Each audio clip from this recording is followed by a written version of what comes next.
I want to start this video off by mentioning two terms which are going to be quite well used throughout this topic. Number one is mentorship, and number two is success.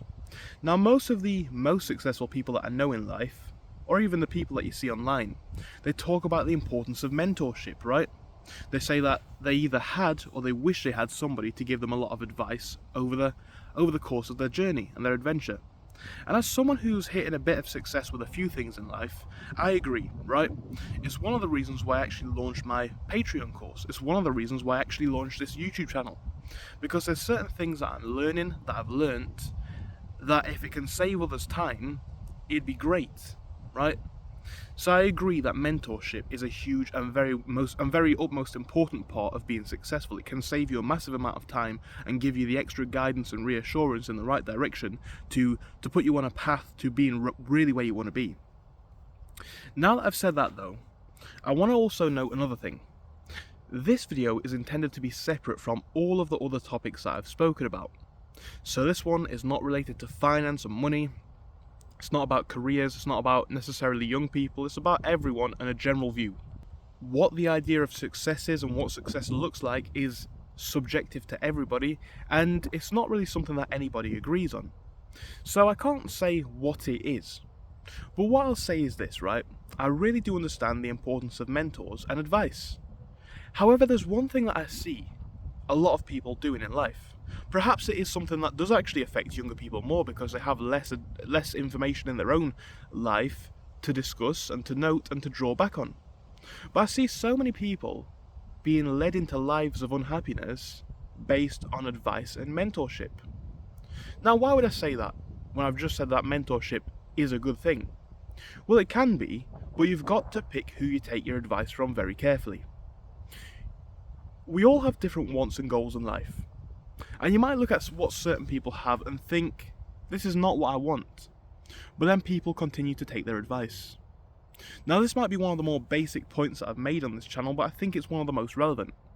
You know, we sit there and we take advice off, whether it be friends, family members, relatives, whatever, or all these sorts of people.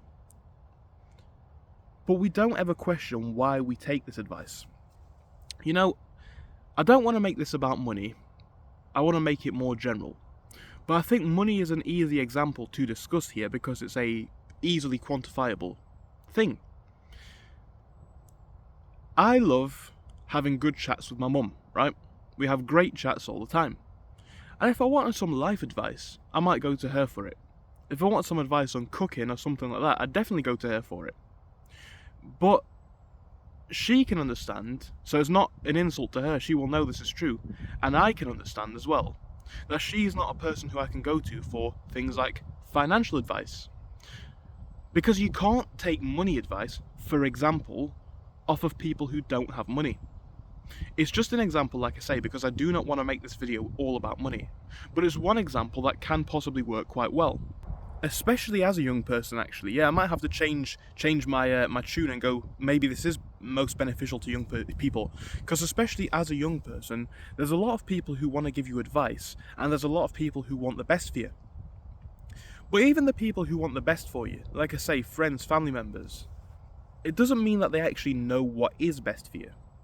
They're going off of what they think you should do, not what you think you should do. This can be quite a challenge to acknowledge because it doesn't mean that these people mean bad by you. They still want the best for you, right? But they just don't know how to actually achieve that. But when these are the people that you hold dearest to your heart, you want to trust in them. You want to believe in what they say. And again, they're not lying. For the most part, most people's friends and family would not be lying to them. They want to see you shine. But they don't know how that can happen for you because you have different goals. I think one of the biggest issues when it comes to mentorship and happiness that I see people making is taking advice and guidance off of people who they don't want to be like. It should be quite obvious as to why this can be problematic, but you know, people can only teach you really what they know. So if you wanted to take advice off me, you got to understand it's going to give you the same results that I have, which may lead to the same level of happiness, or it may not. You may be completely miserable living my life. There may be a lot of things that you want to improve, there may be a lot of things that you don't like.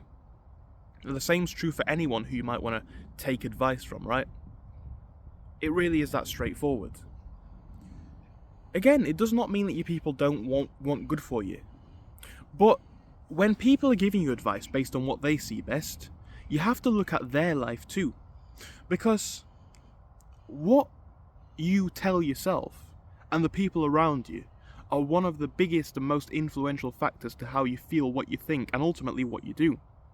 If I have people around me all the time telling me that my businesses can't work and I need to get a job and this, that, right, maybe that would be best for me, who knows? But it would also mean that I'll never get to see or try or know what my business's potential could be, right? This YouTube channel could, in theory, one day have 100,000 subscribers and all the benefits that come with that. It might not, but I'll never know if I can't try, or if I don't try, or if I'm not encouraged to try. And this is why we've got to be careful as to who we take advice from. Like I say, I'll go back to my example. I love my mum very much, my mother. But I will not take financial advice from her because she doesn't know about that stuff. And people are going to tell you what they can. So what am I saying here? Well, what I'm kind of trying to say is that when we don't know what to do, when we're out of options, when we don't understand the topic in question anymore, we seek advice. Which is fine, which is good. But we don't often question where this advice comes from and who this advice comes from. Now, this might sound like an obvious thing to a lot of people, don't take advice of people who you don't want to be like. But I know for a lot of people this is not something that they actually think. Because they may say it, but then they think, okay, I'm still going to take advice off my parents or, I don't know, people in my social circle because they want best for me, and they do, but do they know what that actually looks like?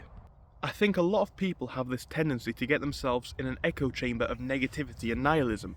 And what I mean by that is if people around you don't believe that you can do it, or if people around you don't understand how you can do it, you will start to believe that you can't do it, and you will stop understanding ways that you can possibly achieve having something. So what I'm saying by that is this. There's a lot of noise in the world. There's a lot of ways to turn, a lot of advice to take. But if we're talking about achieving self-actualization, which, look, people might say it's just to stack money, people might say it's just to work. That's what I think the goal of life is, right? Self-actualization. Because when all's said and done, maybe your actualization is just working. But for most people, are you going to say, look, I'll give an example, right? I've got relatives, obviously. When I'm sat around with my grandmother, who obviously I am a close descendant of, and my sisters and my mum, and, do I think about what jobs she did in the 1970s? Personally, I don't. I've never really brought that into question. It's not really been a big thing. But what I'm saying is this. There's a lot of ways to turn, and people don't necessarily need just to work to achieve their self-actualization. So don't look at arbitrary goals for what you should achieve. Have a think about what it is that you aim for and what that looks like and where that means that you're going to go in the future. Now, on this topic, it means that when you're looking for mentorship, you may need to look outside of your bubble. Because again, you're only going to achieve what these people believe. It's also quite hard sometimes to drown out the noise, because if people are telling you that you can't do stuff and they don't understand it, how do you be the first person to break out of that cycle? That's a real challenge. I agree, it does take bravery, it does take courage, and it does take fortitude to try something different or to achieve your own goals. But think about it, right? You will end up in the same position of other people. So, whether it's a parent, a friend, a manager, if they're not in the position that you want to be, right? And again, I do make the distinction between love and admiration. And what I mean by that is, look, I love my mum. I do admire my mum. That's just one example, right? It's an easy one. But is it going to be the person who I admire to take financial advice from? No, because she will understand that there's not really much benefit that I can have if I want to have a successful career and business and all this sort of stuff, because it's not what she's gone for, right? I can't take advice about weightlifting in the gym off of someone who's not strong.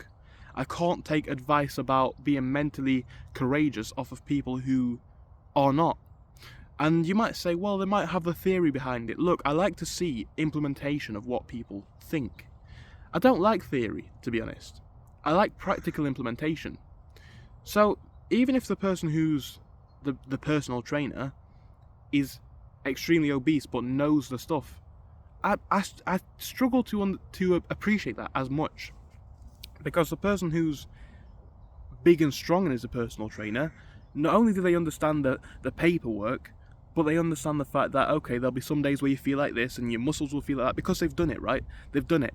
And what I mean by that is this, because this is kind of coming back round into what I'm trying to say. I'm trying to make this more of a short video, but I want to explain the point well. We take advice off of people in a load of fields who are unhappy in their lives. They're unachieved. It doesn't mean that you have to block these people out. It doesn't mean that you have to not like these people. A lot of these people are good people and people of value. But it does mean that they don't understand how to obtain goals. They don't. So I don't know what your goal is. Maybe it's something that we speak about on the channel, maybe it's not. But when you are taking advice and looking for guidance, why do we always look to these people who do not have it? We look to people who are in dead-end basic jobs and haven't achieved any of their dreams and gone anywhere that they want and done anything that they want to do for our advice. And then we think, well, they know what's best for us. Okay, well, maybe they're 50 or 60, but they're not happy, so why are we looking to them for happiness and mentorship? You know, think about how much time we spend trying to impress unachieved, unhappy, depressed people. For what? There's no real benefit that's going to come from that, because they haven't even done what they want to do. So this might sound like a bit of a harsh video, but again, it doesn't mean that you have to cut them out. But it does mean that who you take advice from and what you tell yourself is very important. And on that topic, all I'm saying is this. Next time somebody tells you that you want to be doing this in life, or you should be here, or you should go there, or this is what will make you successful, do they actually know that from experience? Are they successful in their own eyes? In your eyes? Are they achieved? Are they happy? Where are they going in life? Where have they come from in life?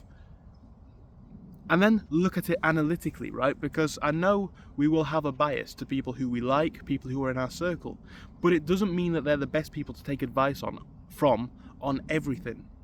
Just because people are older doesn't necessarily mean that they're the best people to take advice from if they've not done what they want to do. So, you know what I'm trying to say here, because it's pretty straightforward. If you want to achieve your dreams, two things are true. Number one, you've got to take advice, if you want to take advice, off of people who understand and have achieved their dreams and are close to what you want to see. Number two, you've got to have a lot of mental fortitude to not give in to the pressure. Because there will be people who don't understand, who will laugh at you for your dreams. There'll be people who say it'll never work, and maybe it won't. But what's the alternative, right? Is the alternative to just not try? And then, I'll give a few examples, right? I'll give one easy example. I'm trying to run all of my online businesses and all this sort of stuff, right? If I take advice from people who say don't do it, don't try, because it will fail, well, it might fail, but will I be 50 or 60 looking back on what could have been? It could have been really successful, could have made millions. I'm not saying it will, I'm not saying it could, I'm not saying it has. But what I'm saying is, I will not know if I don't try. So, in terms of long-term self-actualization and happiness, what's the real route to go down? Is it blindly following others who haven't achieved theirs? Or is it looking for a change? Be very careful with who you take your advice from, I think, and if you have no one who you can take good advice from, you're in an unfortunate position. But it's not a bad position, because I've been in that place myself. There's a lot that can still be achieved in this place, in this position, but it does mean that you're going to have a level of mental clarity that other people don't have, because you are going to be getting mentally tired by all of the people telling you that you can't achieve. You'll probably have more self-doubt, but if you have the conviction to stick to it, you can still make things work. It's a slightly worse position to be in, but it's not the be-all and end-all. If you want to make something happen, make it happen. And if you want to take advice, have a very careful think about who you take it from, is what I'd say. So thank you, and I hope I'll see you soon. Goodbye for now.